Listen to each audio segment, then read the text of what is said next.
Welcome into a very special edition of the Cubs Now podcast. We're calling this one the trade deadline preview. Yes, the trade deadline is upon us. Monday, August 3rd, the Dodgers come into town after the Cubs lost 2 of 3 in a series against the Yankees. But we have some news already, Mr. Alex Cohen. Kevin Gausman is a Cub. Give me your immediate reaction here.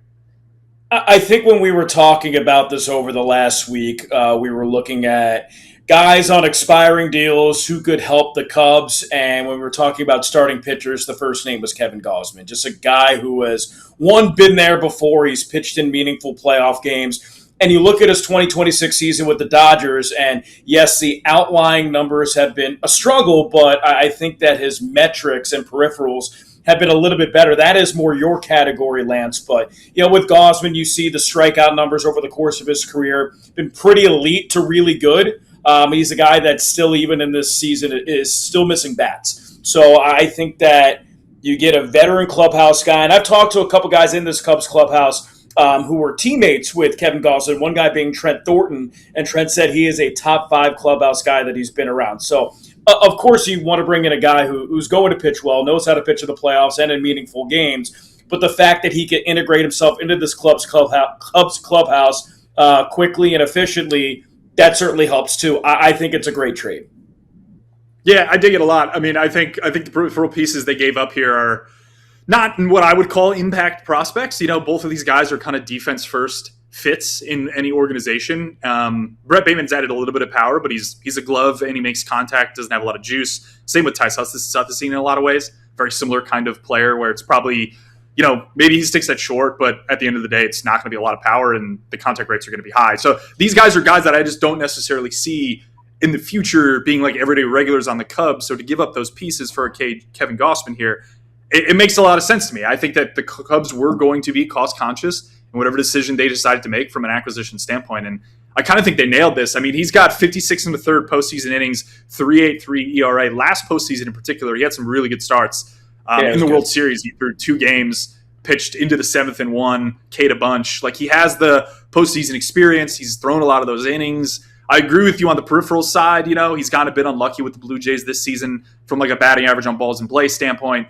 Came on his walk, which is a pretty good indicator of things the pitcher controls, or is really strong. He's like a top 25 arm in baseball. Track record. And I got to admit, like the nerd part here, he throws this really fun split changeup. Cade Horton, actually, when I talked to Cade Horton back at South Bend, modeled his grip after Kevin Gausman's grip. Oh, wow. So I think that's kind of a cool little nugget here that we can kind of cross over. Of course, Cade not in the rotation now. Get healthy soon, Cade. Can't wait to have you and the postseason run in the future. But Kevin Gausman's a great addition. I do very much like it. And this kind of knocks out the rental aspect of what you and I were speculating. We thought they might go after some kind of rental piece. Yeah. What's your tenor on how much more they do here as we head through Monday? You might already be listening and know they've made other moves, but regardless, I think it's still relevant for us to kind of talk about it before it happens.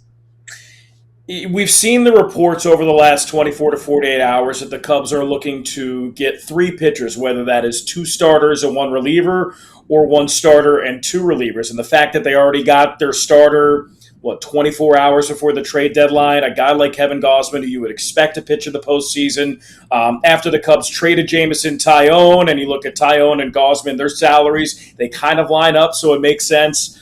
I would expect the Cubs to get more pitching. I mean, I would imagine they still go the rental route. If you look at the controllable guys that are still apparently on the market, you got George Kirby, you got Jose Soriano, who was held out of his last start with the Angels. You have Reed Detmers as well. George Kirby did throw on Sunday. He threw 7 innings. And I think with the Mariners trading, to the White Sox, blanking right now. White Sox. Luis Castillo, exactly. Thank you. I would imagine that George Kirby probably stays. So if you're going to put the proverbial gun to my head, I think that the Cubs are going to get 1 more pitcher, and it'll more than likely be a rental, and it'll more than likely be a reliever. Yeah. I think that we've heard this rumor. I believe it was reported by Rosenthal and Patrick Mooney both do great work. And they mentioned that the Cubs ideally would like to acquire 3 pitchers was the rumor that was floated around. And there was kind of speculation as to is it 2 starters and relievers? Is it a starter and 2 relievers? I kind of think that it's going to get complex from an innings distribution standpoint if you add another starting pitcher here. given Yeah. especially how good David Peterson has looked. Like, I know they did this last year. Did we call it pitching chaos last year?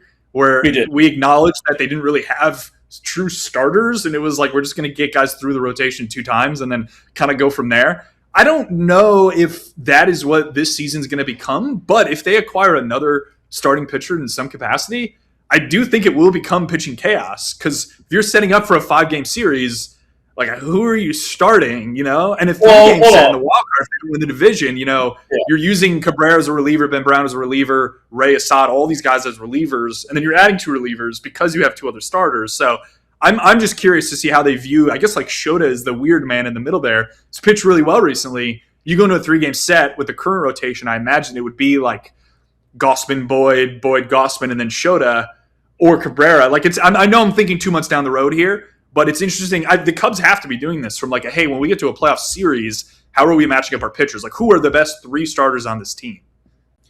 When you look at that calculation, I guess it really depends on how close is Edward Cabrera. He made 1 major league rehab start with Iowa. The results didn't look great. The velocity was back up. I think he topped out at 98.8. So it looks like he is trending towards being healthy. The way that I look at the rotation right now, if Edward Cabrera is healthy, you're looking at a September rotation of Matthew Boyd, Shota Imanaga, Edward Cabrera, Kevin Gausman, and David Peterson, with your long guys in the bullpen being Javier Assad, if he's not dealt by Monday, and Colin Ray. So you have 2 long guys right there. And then you have the prospects of Justin Steele, Ben Brown coming back as well. So where are these guys going to pitch? Where are they going to get their innings? I think the only guarantees right now of guys who are starters are Matthew Boyd, Shota Imanaga, and Kevin Gausman. I think the rest they'll try to figure out. I agree with you. Yeah, and before the exercise we were going to do before we knew that Kevin Gausman was going to be a Cub here is I just asked you to give me like a controllable starter that you think the Cubs will acquire. Give me a rental starter you think the Cubs will acquire. And the same with a reliever. So not necessarily who we want, like who in our heart of hearts we want, but who we think is a combination of who we want, realistic, and will also happen. And I still think it's a reasonable exercise to go through this. The names that you chose, give me your 3 here, and let's talk through them. I don't remember off the top of my head. First of all, Lance, I want to give you credit, because when we initially made this list about 6 hours ago, who was your rental starting pitcher? I thought Gausman made a lot of sense just from some of the things I'd been hearing and whatnot. So yeah, it made sense. But the other one that I said, and I think when I was talking to someone in the office before we went at home after Sunday's game, and I was like, I think it's Holmes or Gausman, just from what I'd been hearing, so to speak, And it turned out to be Gausman. I didn't have a lean in either direction, but everything I'd heard is that the Cubs, what was going to dictate who they acquired was cost, which has always pushed me away from thinking they would get a controllable starter at this deadline specifically, just because of how the market works. None of these teams with controllable starters need to trade those starters. And as a result of that, if you're the acquiring team of said controllable pitcher, you're going to have to overpay. And I don't really think the Cubs are keen on that in pretty much everything we've seen over the last 3 years with their acquisition habits. So that's where my brain just goes to, okay, controllable guys are going to be an off-season move. It just made more sense to me to kind of be confident it was 1 or 2 of these starters. And Holmes is the other one that you chose, and I'm glad you chose that because I wanted to talk about him. It becomes an interesting question. He feels like perhaps the next name that maybe the Cubs would be interested in. Also, maybe you wonder whether the Gausman price was just more palatable based on perhaps how the Cubs were conversing with the Mets about the potential Holmes prices and such that they move in this direction. That's another thing that maybe pushed them here, where they were like, listen, this is the guy we want.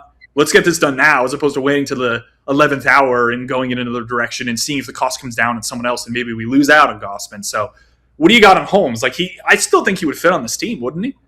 I do, because there's another part of the calculus with Clay Holmes. Before he was a starting pitcher, really good reliever, like all-star caliber reliever. Do you bring him to Chicago and say, hey, you're going to get outs for us? I don't know if it's going to be 3. I don't know if it's going to be 6, but you're going to get a lot of outs for us. And Holmes maybe comes over here, and that happens. I mean, he's a guy who has a successful track record of being a versatile pitcher. You were talking about the synergy between Kevin Gausman and Cade Horton.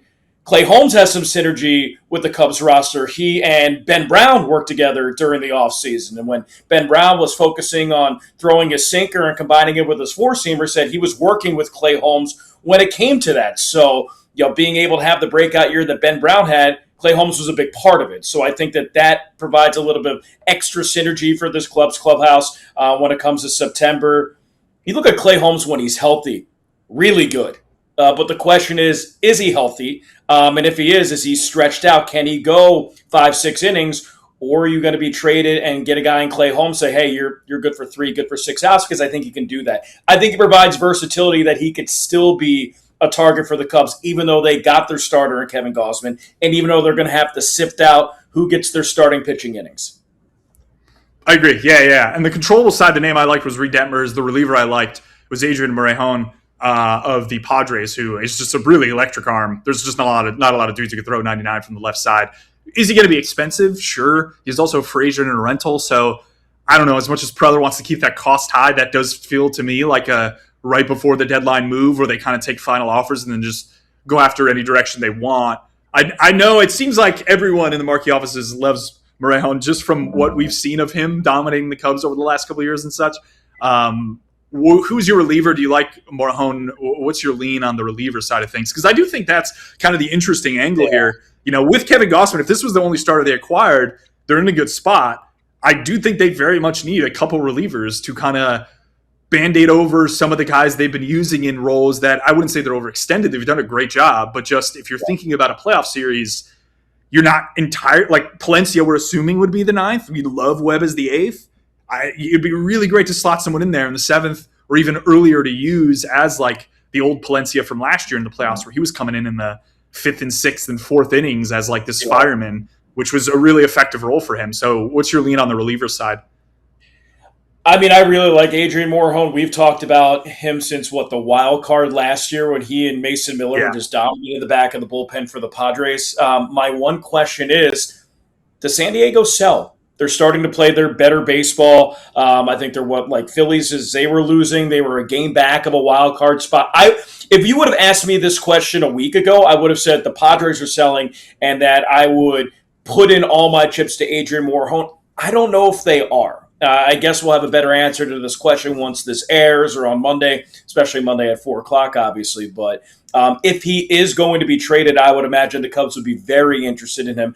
Another arm that I like as a team that's definitely selling, Antonio Senzatella. He's a guy who we saw as a starter in Colorado early on in his career. Now he's a reliever, and his velocity has really picked up. He was 94 to 95 as a starter, 97 to 98 as a reliever.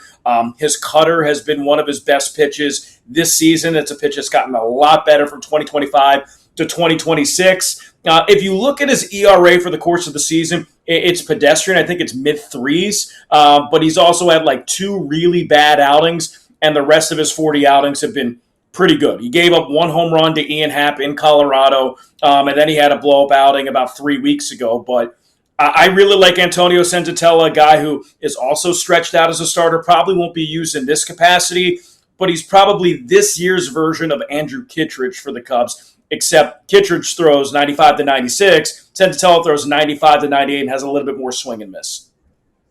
Yeah, Senzatella, I mean, the Rockies are starting to come out of hibernation for the last 5 to 10 years as an organization and actually starting to turn some names and interesting pieces. And they did a really good job with Senzatella, so I'm fascinated to see where he ends up. But yeah, I'm curious. I wonder if there's a name off the board that we're missing that the Cubs go after that kind of surprises us that they like from a velocity standpoint or something along those lines. I don't know if I have a name in my head that I'm like, it's going to be this guy. I have one. I mean, if you look at the Miami Marlins, if they are selling, they've had a reliever over the last year and a half that I think has been pretty good, Anthony Bender.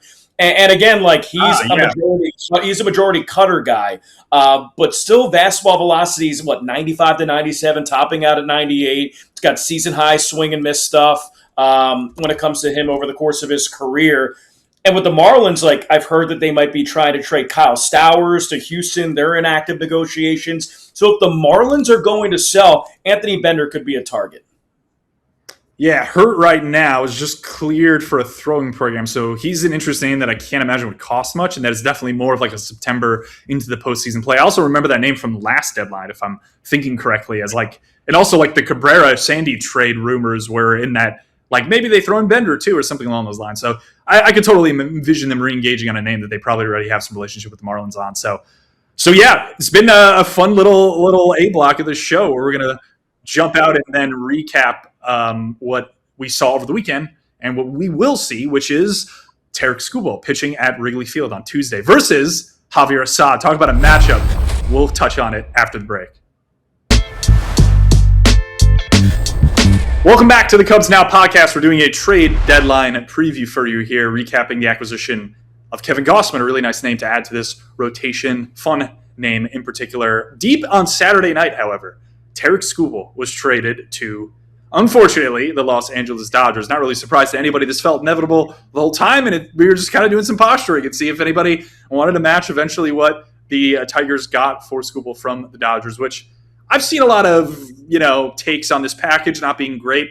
I think it's a really, really good package personally, but that seems to be in the minority of opinions that I've seen across the internet, primarily because Ryan turns 28 in 2 weeks, and everyone thinks that because of that he's not a pitching prospect. I will point out the fact that his pitching age and training age is nowhere near 28. He just hasn't thrown a lot of innings. So yeah, you have to factor that in. Zahir Hope, former Cub, traded for Michael Busch. Funny to see his name back in a package, but again, he's some kind of major league bat. He's developed pretty nicely in the Dodgers org. Brady Smith's missed all of 24. Tommy John sits 94, decent fastball too. I mean, for 2 months of a pitcher that clearly the Tigers are signaling they're not going to re-sign or be in the market to re-sign, given the presumed cost that Skubal will demand, given how good he has been. I think this is a great package. The problem here, as we talked about on prior podcasts, Alex, is that the Dodgers have more prospects capital than pretty much any organization, and they also have the strongest playoff odds. So in figuring out how much Skubal was valuable to them, they're the one team that could basically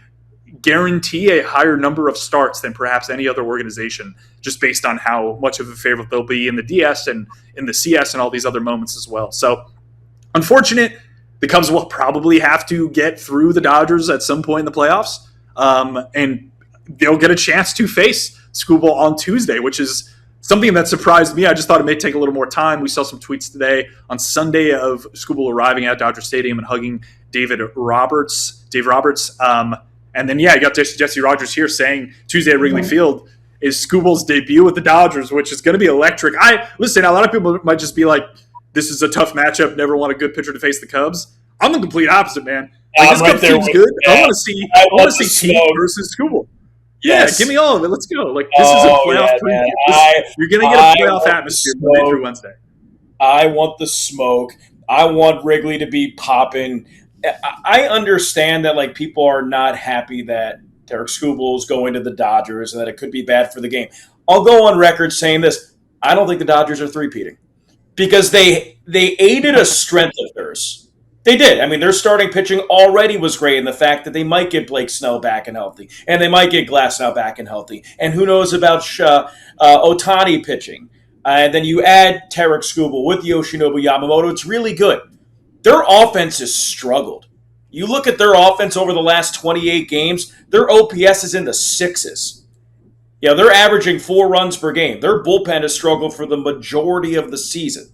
And they've had better stretches as of late, but they've made their starting pitching better, but their starting pitching was already a strength. If they're going to average 4 runs per game over a 7-game series, they're going to get beat.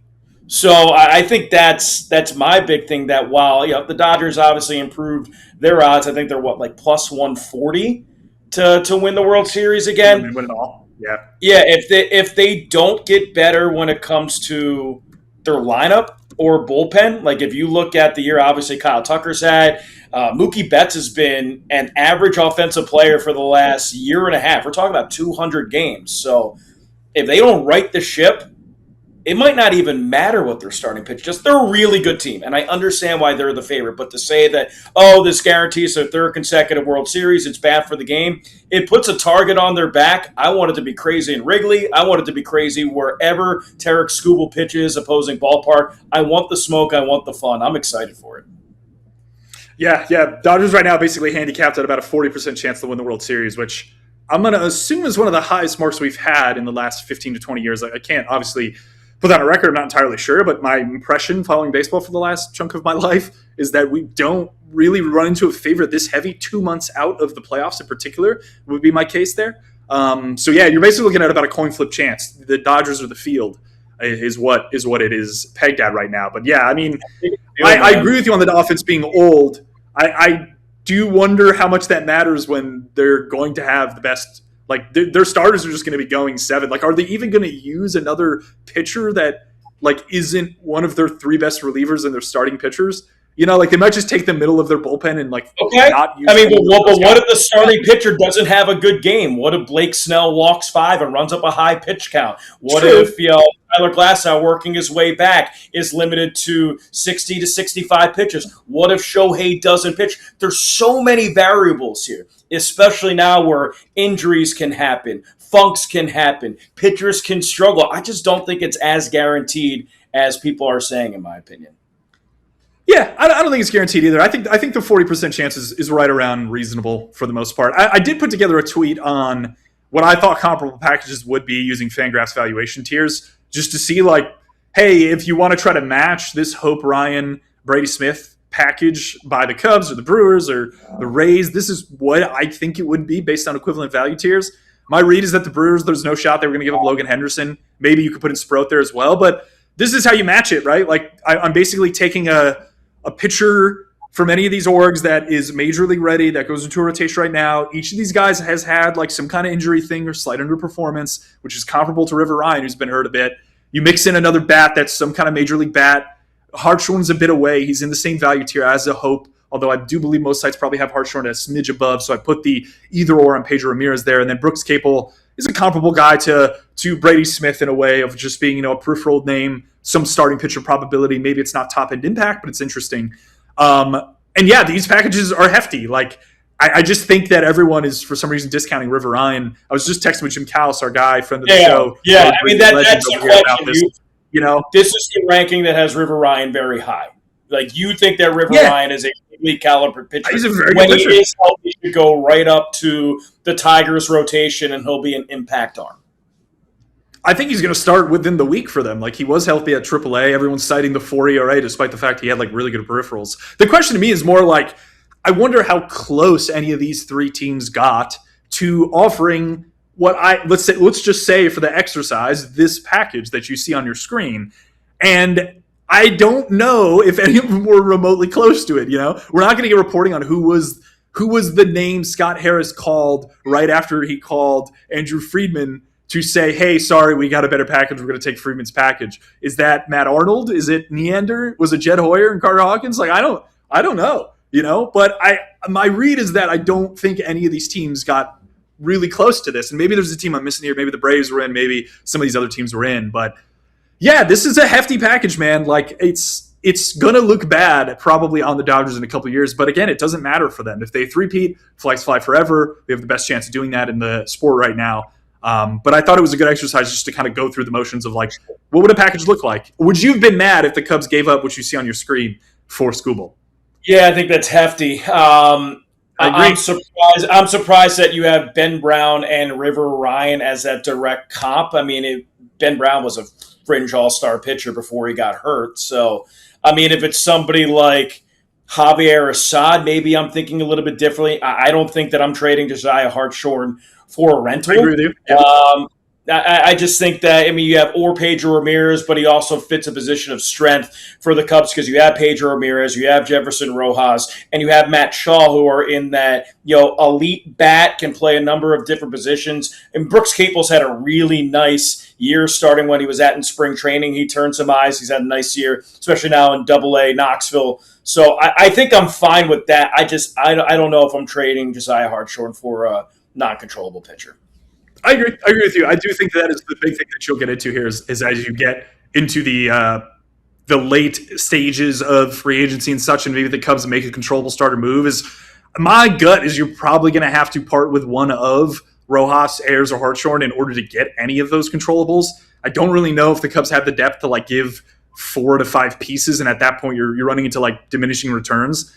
So I think that is what I would mentally prepare myself if I was a Cubs fan. If they do acquire a controllable, starter, I'm thinking Detmers, Soriano, George Kirby. Maybe you can get away with that without Emerson Hancock. Not entirely sure what the Cubs' interest level is on that. But those first three names, at least, I definitely think you would have to include one of those three names. I would imagine. Yeah, you just have to. I mean, 3 years of control of a proven pitcher is really difficult to do. And we've seen, we saw some of these other packages floating around. I wanted to bring up the Freddie Peralta one quick if we can. This is another rental. We're not getting into the idea of getting some baseline on controllables. I hope a controllable pitcher is moved at the deadline here so we can try to understand what the market thinks of, say, a Hancock or some of these other names and try to compare packages and come to some conclusions here. But this was another name the Cubs were linked to, Freddie Peralta. He was given up, I believe, for 3 prospects, kind of interesting names. But again, really no star power there. It was more of a bit of a depth move by the Mets, rental type. So this is another name here. But yeah, Alex, I'm fascinated to see. We're going to recap. Obviously, we'll have an episode come out on Thursday recapping more of what the Cubs do beyond Kevin Gausman, which we hit on in this show. Give me some quick final thoughts on perhaps a little on the Yankees series if you can, and then what you're expecting with the Dodgers coming into Wrigley.